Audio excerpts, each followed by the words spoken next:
ప్రస్తుతం మనతో పాటు ప్రముఖ ఆధ్యాత్మికవేత్త, జ్యోతిషరత్న, జ్యోతిష సామ్రాట్ చింతా రుక్మాన్ గదరావు గారు మనతో ఉన్నారు. మాతృదేవోభవ పితృదేవోభవ ఆచార్య దేవోభవ. ఓం నమో మాందేశ్వరాయ నమః. గురుగారు 2026 జనవరి మాసం మకర రాశి వాళ్ళకి ఏ విధంగా ఉంటుంది? ఈ నెల ప్రత్యేకంగా ఎటువంటి అదృష్టాన్ని తీసుకురాబోతుంది? రాశి వాళ్ళకి ఎటువంటి జాగ్రత్తలు తీసుకోవాలి?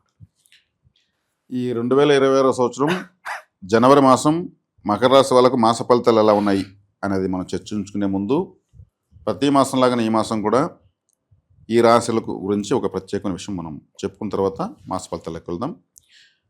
జన్మజాతకంలో బై బర్త్ చార్ట్లో రవిగ్రహం మకరంలో ఉండగా పుట్టిన వాళ్లకు ఎలాంటి విధంగా ఉంటుందని మనం చెప్పుకుందాం. ఇది కర్మరాశి. మకరం అంటేనే కర్మరాశి. కర్షక కార్మిక వర్గాలు, ఓటర్సు, తిరుగుబాట్లు, విప్లవాలు ఇవన్నీ ఇక్కడే ఉంటాయి. కార్మికుల తిరుగుబాటు, యూనియన్స్, కార్మికుల యూనియన్, ఆటో యూనియన్, హమాల యూనియన్ కానించి మొత్తం స్టూడెంట్ యూనియన్స్ కూడా. యూనియన్ అంటేనే ఒక విప్లవం పోరాటం చేయడానికి, ఎదురు తిరిగేదానికి, ప్రభుత్వానికి ఎదురు తిరిగేదానికి ఇవన్నీ కూడా యూనియన్స్ ఉంటాయి. ఇవన్నీ కూడా స్వాతంత్ర పోరాటాలు ఇవన్నీ కూడా మకరము. ఈ పోరాటాలు, విప్లవాలు అన్నీ, సంగ్రామాలు అన్నీ కూడా మకరము. తిరుగుబాటు అంటేనే మకరము, రెవల్యూషన్. ఎక్కడ ఇది ఈ మకర రాశి లేనిది ప్రపంచం లేదు.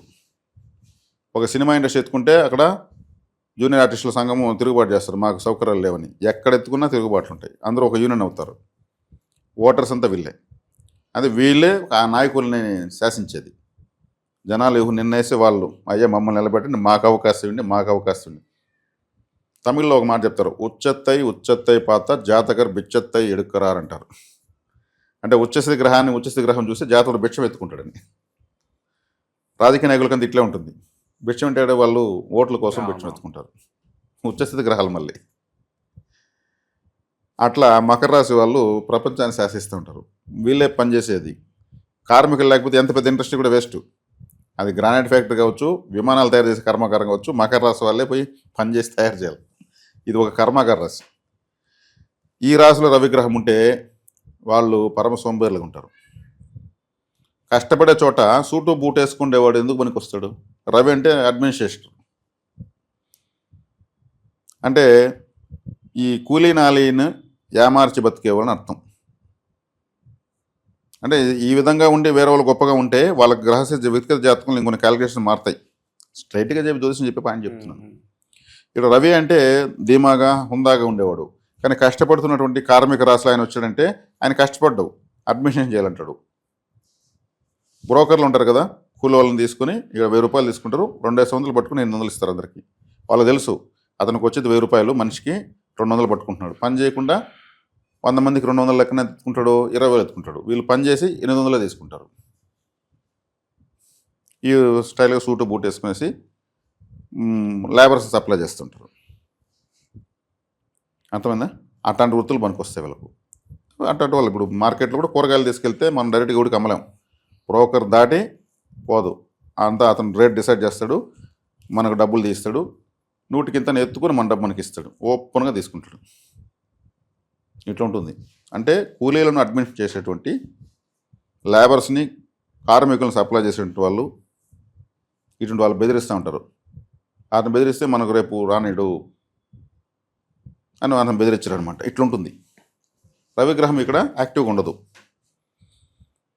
కాబట్టి ఈ రాశి రవికి శత్రురాశి. ఈ రాశి నుంచి రవి రాశి సింహం 8వ స్థానం, సింహం నుంచి ఇది 6వ స్థానం, షష్టాష్టకంలో ఉంటుంది. కంఫర్ట్నెస్ లేదు. అందరూ తిట్టుకుంటూ ఉంటారు. 10 మంది తిట్టుకుంటూ ఉంటే వచ్చే డబ్బు వస్తూ ఉంటుంది. మా వాడున్నాడు, మా బ్రోకరు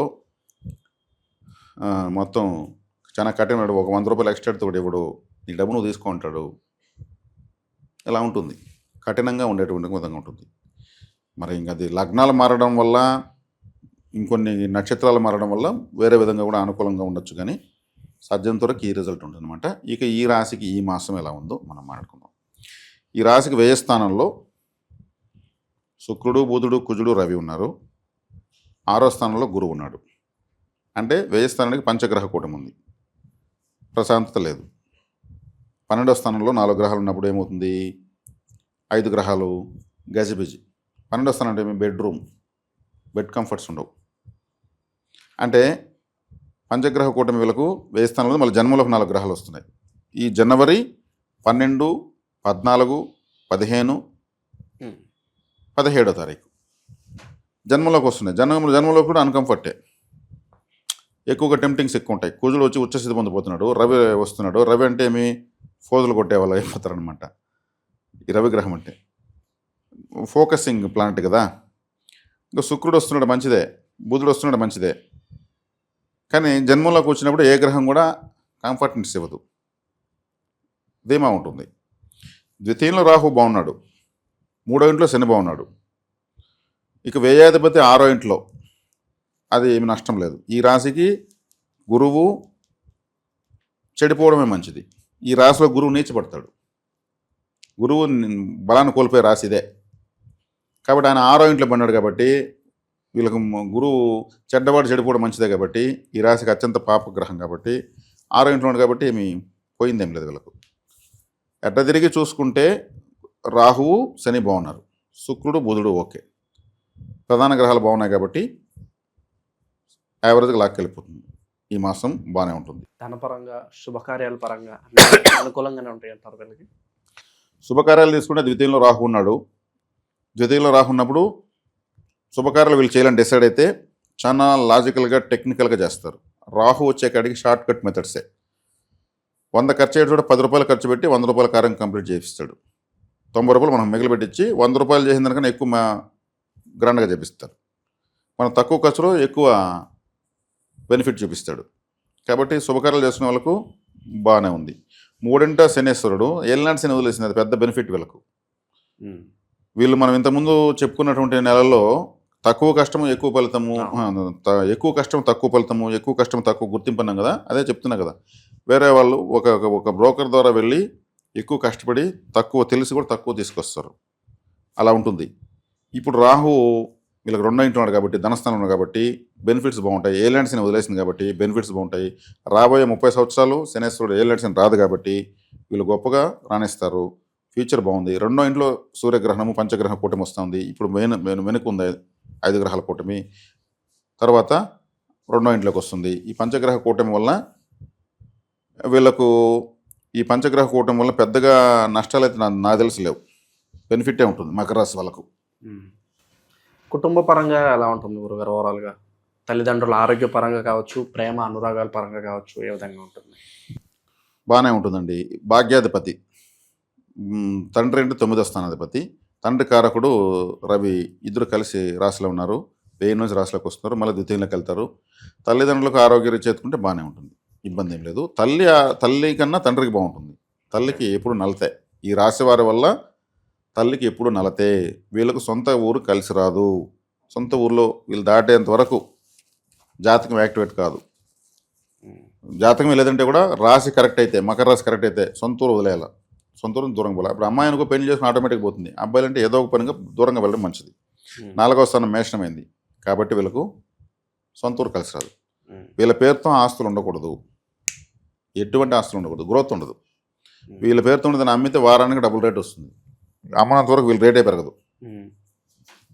వీళ్ళు ఇంట్లో వాళ్ళ పేరుతో, భార్య పిల్లల పేరుతో రాయడం బెటరు. ఎటువంటి ఆస్తులు వీళ్ళ పేరుతో పెట్టుకోకూడదు, అది వీళ్ళకి ప్రధాన సూచన. కాబట్టి ఇప్పుడు ద్వితీయంలోకి గ్రహాలు రావడము, 5 గ్రహాలు కలవడము ఇవంతా కూడా మంచిదే. పంచగ్రహ కూటమి వస్తుంది. వీళ్ళు కులదేవత ఆరాధన లాంటివి, పితృదేవత లాంటివి ఇవన్నీ చేసుకుంటూ ఉండాలి.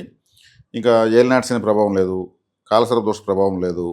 వ్యక్తిగత జాతకంలో ఏదైనా వ్యతిరేకంగా ఉంటే తప్పితే ఇతరత్ర ఇబ్బంది పడాల్సిన అవసరం లేదు. స్వతహాగా వీళ్ళు కష్టపడే లక్షణం ఉన్న వాళ్ళు కాబట్టి ఏదో ఒకటి చేసుకుంటూనే ఉంటారు. ఈ రాశిలో పుట్టిన వాళ్ళు ముసలి అనుకో గమ్మునే ఉండరు. దాన్ని సర్దిపెట్టును, దీన్ని సర్దిపెట్టును, దీన్ని ఎత్తిపెట్టును. ఇంట్లో వాళ్ళు ఎత్తుకునేది ఏదంటే నేరుగా ఎత్తకరు, నేరుగా వచ్చి వెళతారు, క్షణాలు ఎత్తిస్తారు. వీళ్ళు నడకుండా ఎత్తికితే వారం రోజులైనా సరే అది దొరకదు. వీళ్ళు సేఫ్గా పెడతారు. పని చేసేవాళ్ళు కాబట్టి జాగ్రత్త తెలుసు. వీళ్ళు సహజ లక్షణం ముసలి వాళ్ళైనా పోదు అంతే అంటారు. ఆ ముసలి గమ్మునే ఉండదు, ఈ ముసలుడు గమ్మునే ఉండంటారు.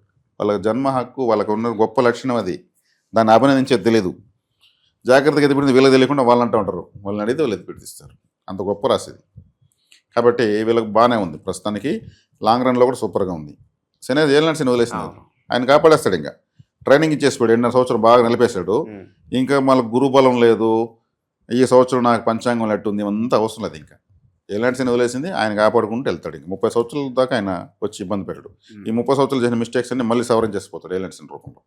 మరి విశేషంగా ప్రజెంట్ ఉన్న గ్రహస్థితి బట్టి అట్లాంటి పరిహారాలు వీళ్ళకి బాగుంటాయి అంట. దుర్గారాధన, దుర్గాదేవి అంటే ద్వితీయంలో రాహు ఉన్నాడు కాబట్టి దుర్గారాధన వల్ల రాహువు ఎట్లా అంటే నేను చెప్తాను మోసం ద్వారా జీవితం నడిపిస్తాడు అంటూ ఉంటాను.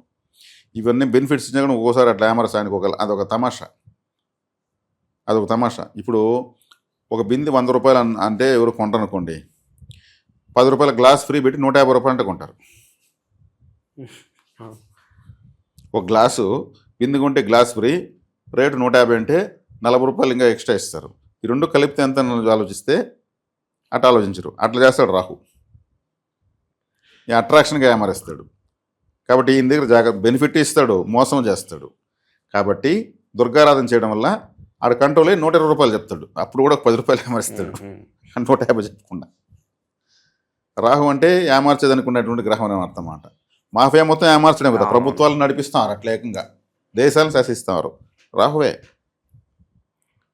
కాబట్టి ద్వితీయంలో గ్రహణం వస్తూ ఉంది. విదేశాల్లో ఉన్న వాళ్ళు జాగ్రత్తగా గ్రహణ నియమాలు పాటించాలి. ఈ సమయంలో ఎవరైనా గర్భవతులు ఉన్నారంటే జాగ్రత్తలు పాటించాలి. మకర రాశి వాళ్ళు ద్వితీయంలోకి వస్తుంది కాబట్టి ఈ శాంతులు పట్టుడి స్నానము, విడుపుడు స్నానము, దాన ధర్మాలు ఇవి శక్తి మేర చేసుకోవాలి. ఇవి చేసుకోవడం చాలా ఉత్తమం. తర్వాత వీళ్ళకు నేను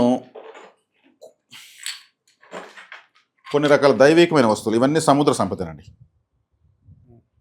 మేడ్ బై గాడ్, దక్షిణావర్త శంఖము, మహామేరు శంకు, అదేవిధంగా ఇక్కడ మహారాజా గోమతి చక్రం, ఎంత పెద్దది ఉండండి గోమతి చక్రం. అరుదైన వస్తువులు, ప్రత్యేకమైన వస్తువులు మీరు ఇప్పుడు సాధించి పెట్టడం వల్ల మీ తరతరాలకు కూడా మా అవ్వ తీసి పెట్టింది ఎప్పుడో మా పూజనంలో మా తాత తీసి పెట్టాడు. ఇది హనుమాన్ శంకు, ఈ దక్షిణావర్త శంఖంలో చిన్నది, చాలా అరుదైన వస్తువులు. కొంతకాలం సముద్రాలు ఇవి కూడా ఖాళీ అయిపోతాయి, ఎందుకంటే మనిషి దొరికితే వేటాడడమే. ఇటువంటి సంపద, సముద్ర సంపద, లక్ష్మీకరమైన సంపద మన వద్ద ఉంది. ఇవన్నీ కూడా మా కింద ఫోన్ నెంబర్కి కాల్ చేసి మా వాళ్ళని అడిగితే చెప్తారు. తక్కువ రేట్లకి ఇస్తున్నాము. మానవ సేవ, మాధవ సేవ, దైవిక వస్తువులు ఎక్కువ కుటుంబాలకు మేము అందించిన వాళ్ళని నా భాగ్యం కోసం చేస్తున్నాము. వేలకు వేలు పెట్టేస్తున్నారు రేట్లు, కడుపు కాలుతుంది. అవి నాకు తీసేస్తున్నారు. మేము ఇక్కడ ఉన్న సెలబ్రిటీస్ని పెట్టి ప్రచారం చేయడం లేదు. సహజంగా హోమ్లీగా, ఫ్యామిలీగా, ఫ్రెండ్లీగా, సోషల్గా, నేచురల్గా ఇస్తున్నాము. తీసుకోండి, పవిత్రమైన వస్తువులు మీ పూజలో పెట్టుకోండి. వీటి తీసుకోవడం వల్ల మీకు లాటరీలు కొడతాయి, లంక మీద దొరుకుతాయి నేను చెప్పడం లేదు. పవిత్రమైన వస్తువులు పవిత్రమైన మీ పూజలో పెట్టుకోండి, ఆరాధించుకోండి, ధూపం వేసుకోండి. ఇంకా కూడా ఎన్నో ఉన్నాయి, నేను కొన్ని చెప్తున్నాను అంతే. ఇవి చేసుకోవచ్చు. ఇవి సూచనలు, సలహాలు, జాగ్రత్తలు. ఓకే. మకర రాశి వాళ్ళకి ఓవరాల్గా జనవరి మాసం ఎలా ఉంటుంది, ఎటువంటి జాగ్రత్తలు తీసుకోవాలి, మీ స్టైల్లో అద్భుతంగా వివరించారు. ధన్యవాదాలు. ధన్యవాదాలు.